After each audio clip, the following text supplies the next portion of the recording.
Muy buenos días, bienvenidos a Directo América de France 24. Yo soy Elena Lozano y todo lo que verá a continuación es noticia. Iniciamos. Europa se une contra las amenazas de Donald Trump. Los 8 países que son también miembros de la OTAN, a los que Washington dijo que impondrá aranceles del 10% por estar en contra de la anexión de Groenlandia, expresaron su plena solidaridad con Dinamarca y el pueblo groenlandés. El ejército de Siria continúa avanzando en las partes del país que eran controladas por los kurdos. Arrebató varias ciudades y campos petrolíferos en el norte y el este del país. Ahora las tropas sirias avanzan hacia Raqqa, que fuera bastión del grupo yihadista Estado Islámico. Rabat será escenario de la final de la Copa Africana de Naciones. Hoy se enfrentan Senegal y Marruecos, el anfitrión del torneo que espera alzarse con el trofeo. Estrellas de las mejores ligas del fútbol del mundo protagonizarán el encuentro.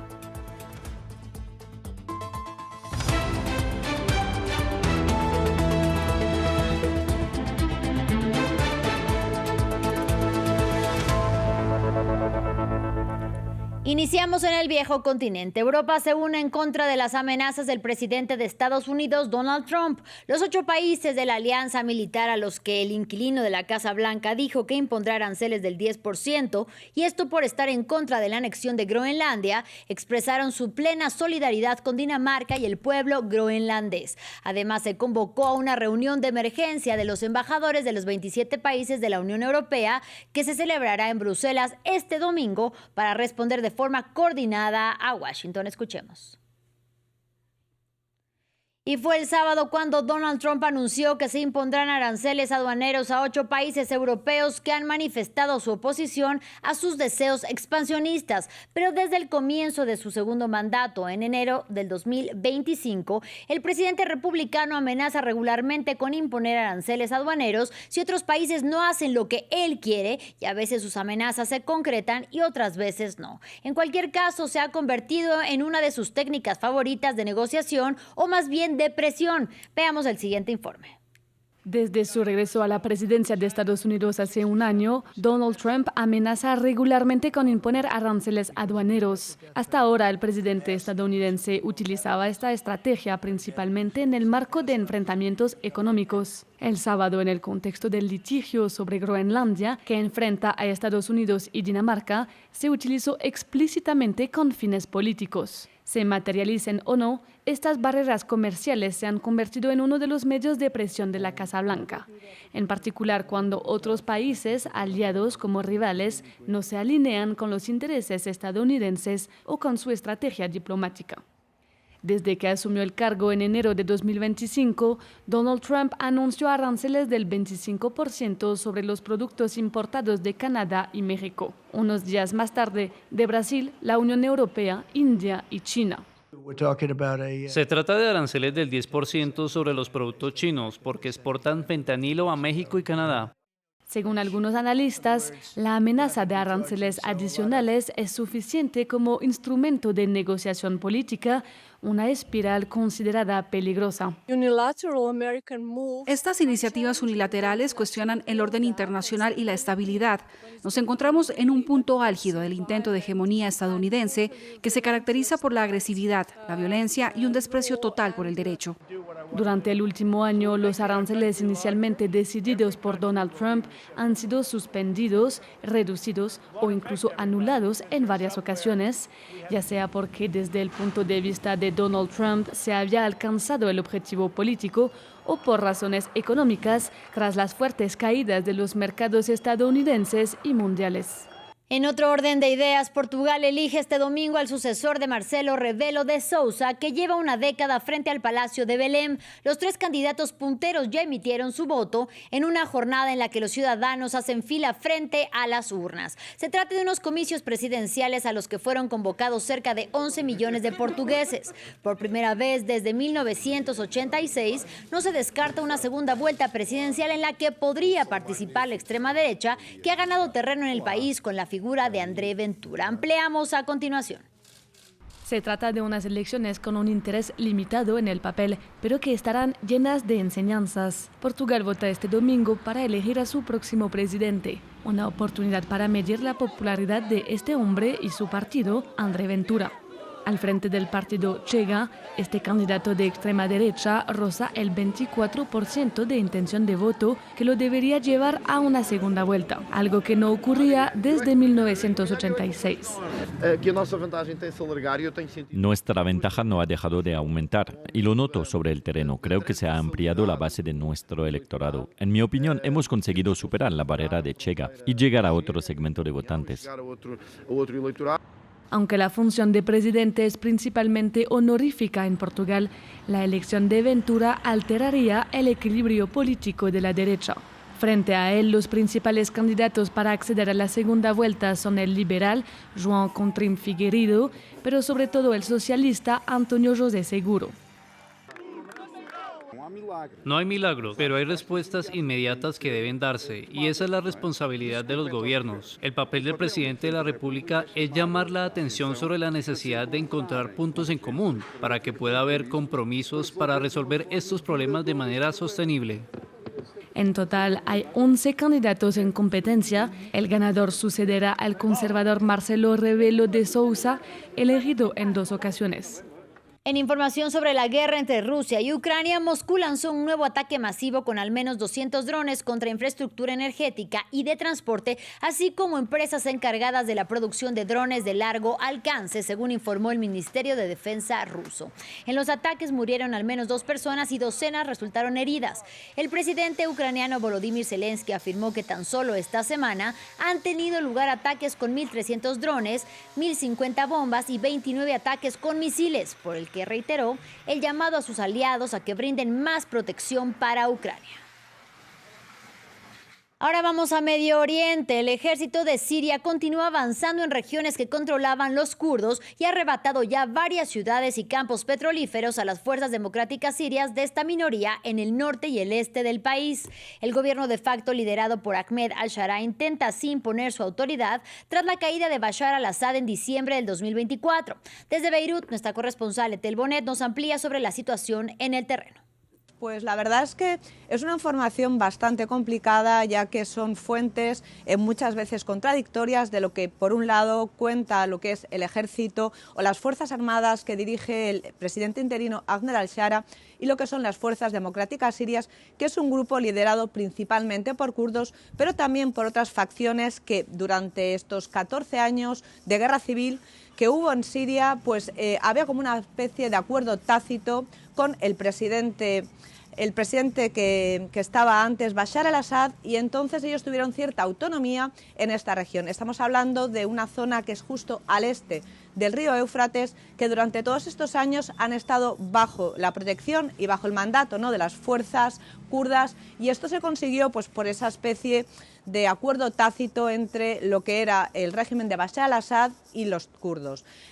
Para poner un poco en contexto la situación, pues desde que empezó el nuevo gobierno del presidente interino Ahmed Shara hace un año, ha intentado pues de alguna manera cohesionar a todos los grupos, a todas las minorías, y con los kurdos pues se llegó a un acuerdo en el que en marzo, quiero decir, de este año, en el que gradualmente las fuerzas kurdas iban a dar pues todo ese territorio al gobierno central para que hubiera pues lo que son unas fuerzas armadas coexistiendo entre los dos grupos. El resultado ha sido que ha habido pues una fuerza pues muy rápida por parte del ejército sirio, y en prácticamente 48 horas han llegado a 50 kilómetros pues que han tomado de territorio de lo que son estas fuerzas democráticas sirias, y ahora mismo pues están ya en las puertas de la ciudad de Raqqa, y como ya has hablado antes, pues han tomado lo que son ciudades, aeropuertos, también una presa y lo que son los campos petrolíferos.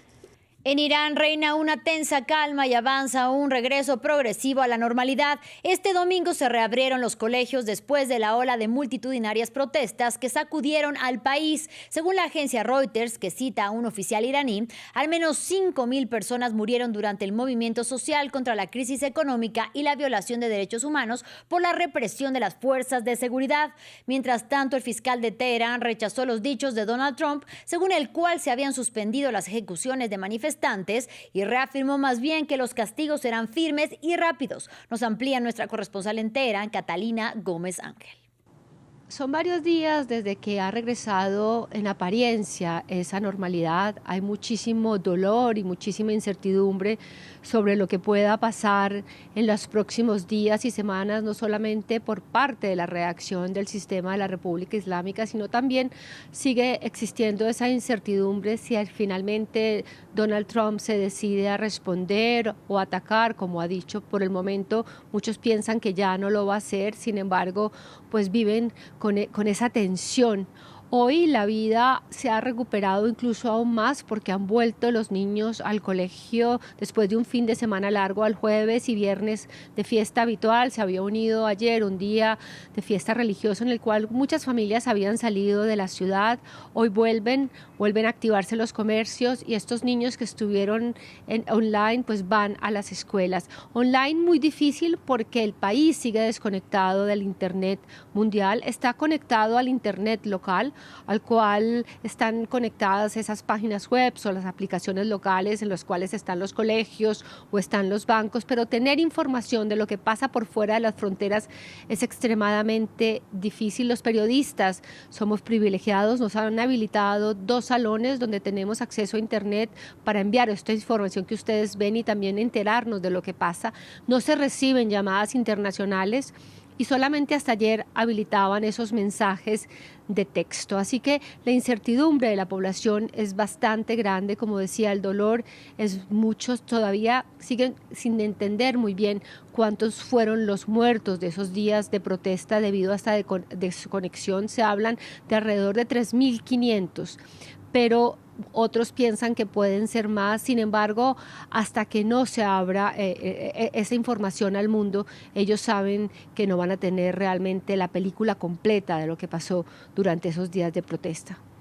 Las llamas arrasan extensas hectáreas de bosques en el sur de Chile, pero también zonas urbanas que hasta el momento se han cobrado la vida de al menos 16 personas, dejan heridas a más de una decena y provocaron además la evacuación de más de 50.000 personas. El presidente Gabriel Boric decretó la madrugada de hoy el estado de catástrofe en las regiones de Ñuble y Biobío, a unos 500 kilómetros al sur de la capital Santiago de Chile.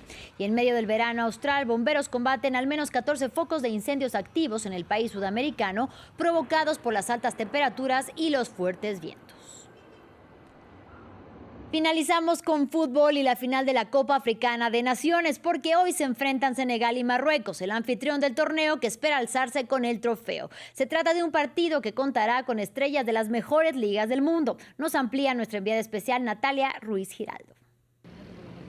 Ya el ambiente se está sintiendo cada vez más aquí en el centro de Rabat. Se oyen bubucelas, los automóviles que tienen la bandera de Marruecos sobre el capó, vendedores ambulantes de todo tipo de indumentaria, tanto de Senegal como de Marruecos, por supuesto, más que todo de Marruecos. Y este ya es una abrebocas de lo que va a hacer esta noche allí en el Príncipe Moulay Abdallah, en ese estadio donde ha de jugarse esta final que se espera apoteósica entre Senegal y Marruecos. Estamos hablando de un país, de los Leones del Atlas de Marruecos, que desde hace medio siglo no han logrado levantar esta copa. Esta vez tienen la oportunidad de hacerlo con un equipo brillante, un equipo que tácticamente ha trabajado muy bien, con un Brahim Díaz que ha sido el hombre que ha marcado ya 5 tantos en esta competición y que por ahora es el pichichi de esta Copa Africana de Naciones. Pero antes de lograr ese sueño tienen un obstáculo y de talla mayor. Se trata de Senegal, un equipo muy constante en estas competiciones, quizás uno de los mejores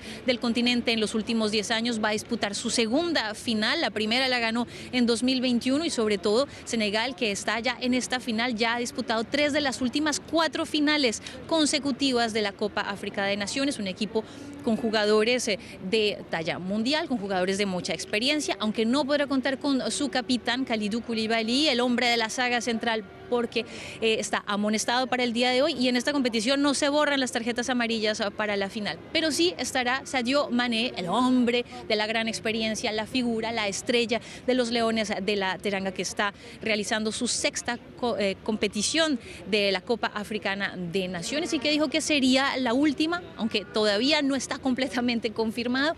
Pero lo cierto es que Senegal quiere o quisiera despedir a su gran jugador con una victoria, así que es Sadio Mané el hombre que podría por ahora interponerse entre Marruecos y su sueño de levantar esta copa. Así llegamos al final de este espacio informativo. Gracias por su compañía y hasta la próxima.